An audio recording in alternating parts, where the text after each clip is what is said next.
Hey everyone, welcome back. Today we are tackling another massive head-to-head, Squarespace versus Wix. If you are trying to decide which website builder to start with, we are going to dive into Wix first because it offers the most creative freedom and is a fantastic jumping-off point for beginners.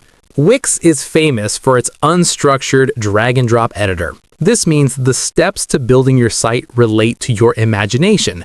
You can literally grab a text box or an image and place it anywhere on the screen, down to the pixel.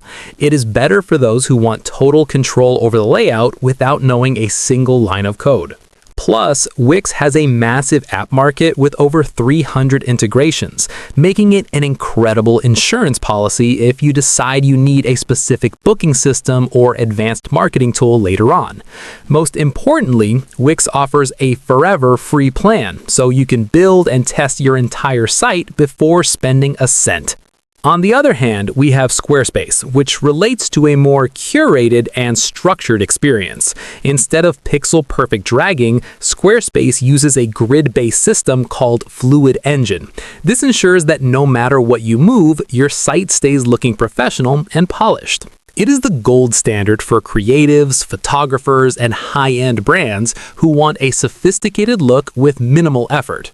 While it doesn't have a free plan, only a 14-day trial, its templates are widely considered the most beautiful in the industry. When you compare the two, the decision comes down to your software personality. Squarespace is like a blank canvas where you can build anything, making it better for unique businesses or those who want to experiment for free. Squarespace is like a high-end designer showroom where the boundaries keep you from making a bad design choice. Both are powerful, but Wix's flexibility and free entry point make it the top recommendation for most people starting out. That is the breakdown. If this quick comparison helped you pick your platform, please hit that like button and subscribe for more straight-to-the-point tech reviews. Drop a comment below if you want to see a step-by-step on how to use the new Wix AI Builder next, and I will see you in the next video.